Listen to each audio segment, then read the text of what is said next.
थे, लेकिन लोग बीजेपी के शासन निर्णय और पारदर्शिता को पसंद करते हैं। ये बड़ी बात है कि एक सरकार के रूप में हमारे पास सकारात्मक और हमारी पार्टी में सत्ता विरोधी लहर मौजूद नहीं है। माननीय प्रधानमंत्री जी को अपने दल के नीतियों को कहने का अधिकार है, लेकिन जिस कटु सच्चाई को भी स्वीकार करना चाहिए कि कांग्रेस पार्टी ने लंबे समय तक के शासनकाल किया, इससे इनकार नहीं किया जा सकता है। लेकिन इस देश के आज़ाद हिंदुस्तान के प्रथम शासक आप बने हैं, जिन्होंने जनगणना तक नहीं करवाया, जो सेंसस तक नहीं करवा पाए, वह अपने आप को बहादुर प्रधानमंत्री मानते हैं, पारदर्शी मानते हैं।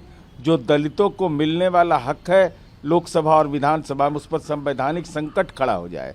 हाँ, आप साहसी हैं कि देश के अग्निवीर जो सैन्य बल हमारा है, अगर उसके साथ कोई दुखद घटना हो जाए तो उसको अनुकंपा का लाभ नहीं और पेंशन का लाभ नहीं। ये कैसी पारदर्शी नीति है, चंद उदाहरण ही काफ़ी हैं। ये रसिया के प्रेसिडेंट पुतिन, उन्होंने प्रधानमंत्री मोदी की तारीफ की और कहा कि राष्ट्रहित के खिलाफ फैसला लेने के लिए उन्हें मजबूर पर खोज नहीं। कौन बहुत बड़ी बात है रूस के राष्ट्रपति पुतिन ने कह दिया। इस देश का इतिहास गवाह रहा है। इस देश के अंदर में जब भारत बांग्लादेश युद्ध हुआ तो इंदिरा जी को दुर्गा कहना पड़ा अटल जी को। इस देश के अंदर में राष्ट्रीय सुरक्षा, राष्ट्रीय हित कोई व्यक्ति नहीं होता है। सर्वदलीय सर्वानुमति के आधार पर देश एकजुट रहता है। ये कांग्रेस के विधायक इरफान अंसारी, उन्होंने कहा है कि बांग्लादेश के लोग सबसे बड़े घुसपैठे ने बीजेपी के लोग हैं। अब वो उनका क्या बयान है नहीं बयान है, लेकिन महत्वपूर्ण विषय यह है कि भारत बांग्लादेश और भारत नेपाल सीमा पर आदरणीय गृह मंत्री के शासनकाल में 2016 से अब तक के जो केंद्र सरकार द्वारा जारी निर्देश के बावजूद अब तक के सड़कें नहीं बनाई गई है। सीमा सुरक्षा की सड़कें पूरा नहीं किया गया। 2016 से 2023 हो गया।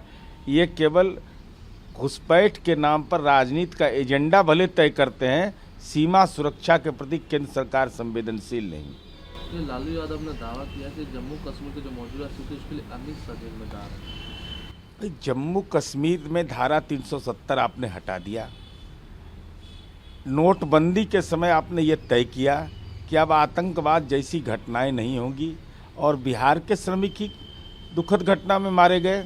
आतंकी घटनाएं आज भी बरकरार हैं। तो धारा 370 हटने के बाद वहाँ की जनता को लोकतांत्रिक तरीके से सरकार चुनने का अधिकार क्यों नहीं दिया जा रहा है? ये तो बिल्कुल न्याय संगत सवाल है कि माननीय अमित शाह जी जुबान खोलिए इस सवाल पर। ये छत्तीसगढ़ के निवर्तमान मुख्यमंत्री भूपेश बघेल, उन्होंने बीजेपी को कहा कि जब भी ईवीएम की किसी भी चीज़ की आलोचना पर इतनी बड़ी प्रतिक्रिया क्यों कर देते हैं? देखिए, ईवीएम तो चुनाव आयोग का सवाल है, और इस सवाल पर तो विभिन्न राजनीतिक दलों ने अपनी प्रतिक्रिया चुनाव आयोग में सहमति का दिया है, असहमति का भी दिया है। लेकिन सबसे महत्वपूर्ण विषय है कि भारतीय जनता पार्टी जीतने के बाद अहंकार का भाव में चली जाती है। कोई भी सामान्य सी बात अगर उनके राजनीतिक हित के खिलाफ होता है तो उनको बेचैनी बढ़ जाती है और परस्पर विरोधी बयान देते हैं। तो स्वाभाविक है उन्होंने स्थानीय परिस्थिति के अनुसार बयान दिया होगा।